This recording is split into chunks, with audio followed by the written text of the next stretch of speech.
Baik pemirsa, di segmen ini juga kami mulai mengajak Anda untuk berpartisipasi melalui line telepon interaktif kami di 0213925252, kemudian WhatsApp interaktif kami di 081213983749, dan kita akan berbincang melalui Zoom bersama dengan Bapak Chris Aprilioni. Beliau adalah Direktur Marketing Jasa Utama Capital Sekuritas. Ya, halo, selamat sore Mas Chris.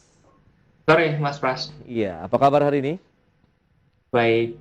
Baik, tapi tidak sebaik dengan pergerakan IHSG ini yang nampaknya sudah mulai terkena aksi profit taking. Wajar saja menurut Anda atau tidak nih? Karena tadi memang level 6.300-an kan ini sudah cukup kencang lah larinya untuk IHSG. Silakan analisisnya. Ya kalau kita lihat memang wajar ya Oke. jika pergerakan indeks yang terlalu signifikan dalam satu minggu naik sampai hampir 4%, lalu hari ini terkoreksi 0,8%.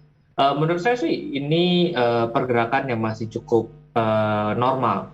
Terlebih yang perlu kita perhatikan adalah sektor-sektor yang memang dari kemarin mengerek IHSG untuk naik itu masih cenderung tidak terkoreksi cukup dalam justru. Jadi Oke. ketika koreksi IHSG yang seperti ini itu lebih baik bisa dimanfaatkan untuk dapat kembali masuk ya ke saham-saham yang sepertinya cukup menarik seperti itu. Baik, nah dengan kondisi indeks yang sedang melemah, tentu tercipta peluang di sana. Tapi masalahnya apakah pelemahan yang terjadi ini akan berhenti hari ini atau akan terus berlanjut untuk esok hari? Mungkin di sepanjang pekan ini, Mas Kris. Ya, kalau kita melihat mengacu dari pergerakan teknikal itu sendiri kan ketika harga saham itu naik membuat titik tertinggi baru dan ketika koreksi tidak membuat titik terendah baru, seharusnya itu masih cukup menarik untuk indeks itu sendiri. Jadi selama 2 bulan kita sudah mengalami IHSG di fase sideways dan akhirnya di break di minggu lalu, seharusnya Oke. ya IHSG dapat kembali bullish sampai ke akhir tahun yang mungkin kita harapkan untuk menjelang window dressing. Jadi justru saat ini merupakan saat yang cukup menarik untuk kita dapat memilih saham-saham yang cukup menarik sampai nanti di akhir tahun untuk window dressing. Baik, nah ini bicara mengenai saham-saham yang menjadi buruan para investor. Kita tahu saham bumi yang biasanya tidak terdengar tiba-tiba mengalami lonjakan dan hari ini pun masuk dalam deretan top gainers kembali nih Mas. Kita kan coba ulas ya. Ini juga sekaligus menjawab ada beberapa pertanyaan yang masuk dan kita lihat ini dari Telegram IDX Channel Community yang berasal dari Bapak Kusuma di Kediri. Selamat sore. Yang menanyakan prospek saham dari bumi ini Mas Kris. Apakah ikut naik gara-gara harga batu baranya yang juga mengalami kenaikan, mengingat bumi juga punya cadangan batu bara yang besar, atau ada trigger lain nih? Silakan untuk bumi.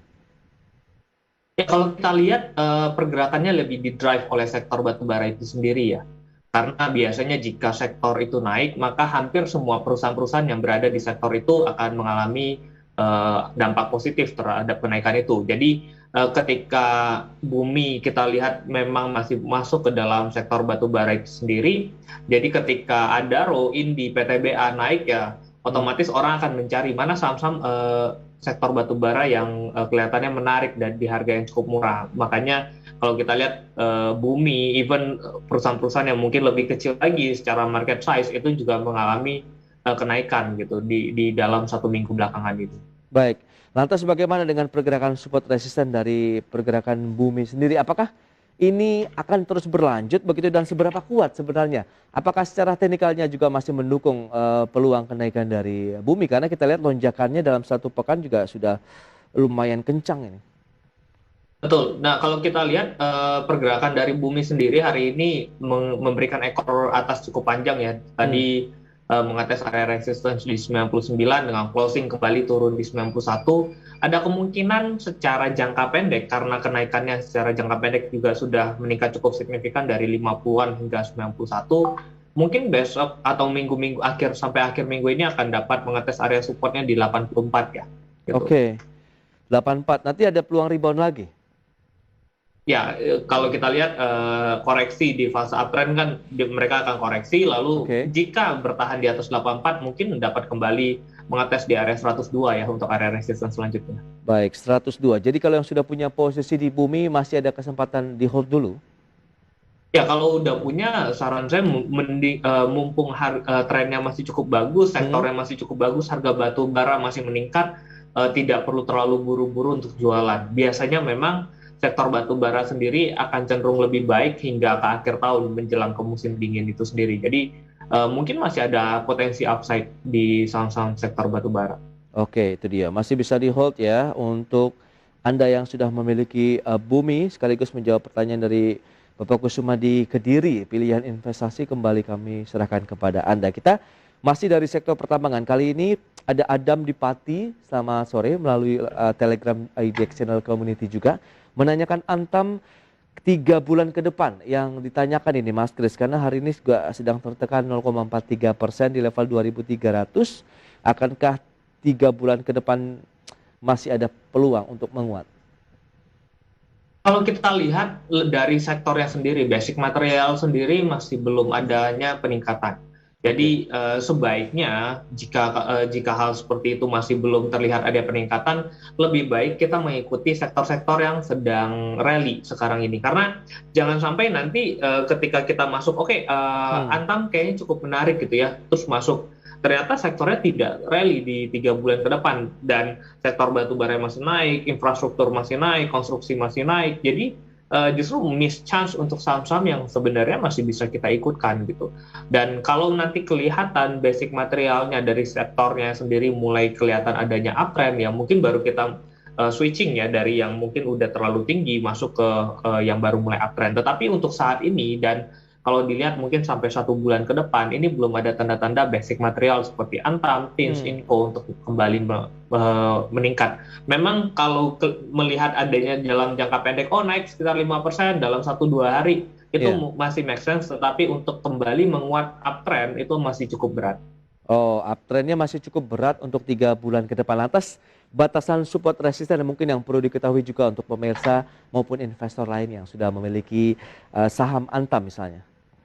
Ya, Antam kita lihat masih berada pada fase sideways ya, mungkin di area 2.200-an area untuk area beli, di area 2.400-an untuk area jual. Sementara masih cenderung sideways di area itu. Yes, ranging ya 2.200 sampai dengan 2.400. Jadi kalau sudah punya posisi 2.400 mungkin kita bisa ngambil cuan dulu di sana ya. Kira-kira begitu ya Mas Kris ya. Ya. Oke, dia untuk Antam. Dan kita ke wilayah Bekasi, ada Bapak Imam. Selamat sore.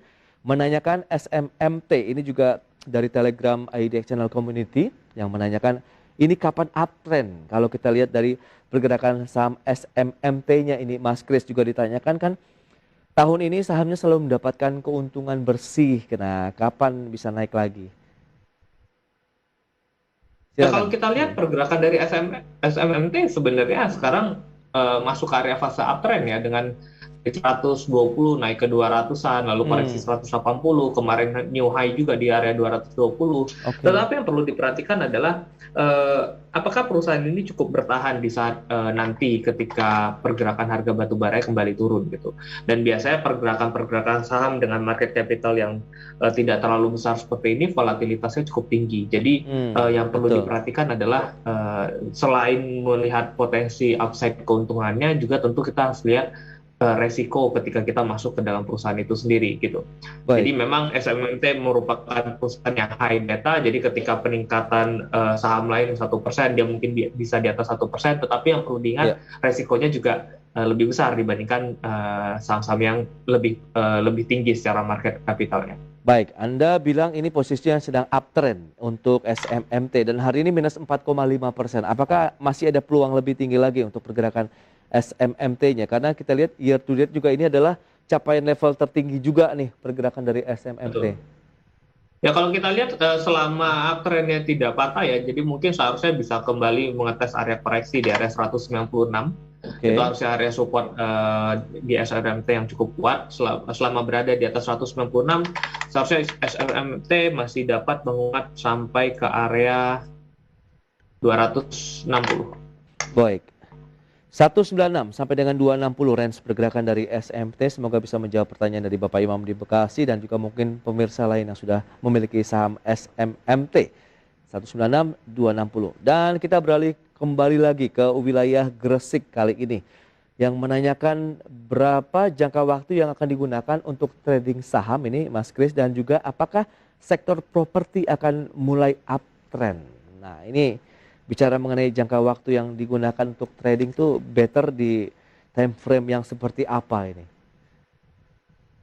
Oke, itu akan kembali lagi ke masing-masing orang ya. Oke. Jadi apakah kalian ingin jadi trader short atau medium terms atau bahkan ke investor yang benar-benar long term. Jadi kembali lagi tanyakan ke diri kalian, saya akan invest atau lebih enakan ikut ke swing mana sektor yang lagi menarik gitu. Ya. Dan kalau kita lihat dari belakangan ini, 1 tahun kebelakangan ini, pergerakan sektor-sektor untuk fase uptrend itu berada pada range 3 bulan sampai 6 bulan. So kalau memang sebenarnya swing ya kita ngikutin, oh sektornya lagi mulai naik nih ya, mungkin itu bisa di hold mungkin sampai 3 sampai 6 bulan gitu. Tapi balik Oke. lagi kita harus terus melihat perkembangan situasi dari sentimen-sentimen yang ada, sektor-sektor yang pengaruh terhadap sektor itu naik atau turun, itu juga semua harus dipertimbangkan sehingga kita bisa tahu Oke. apakah sektor ini masih cukup menarik, masih layak untuk kita hold atau sebenarnya trennya sudah selesai atau koreksi terlebih dahulu seperti itu. Baik, berarti rata-rata time frame dengan kondisi fluktuasi dari pergerakan IHSG ada antara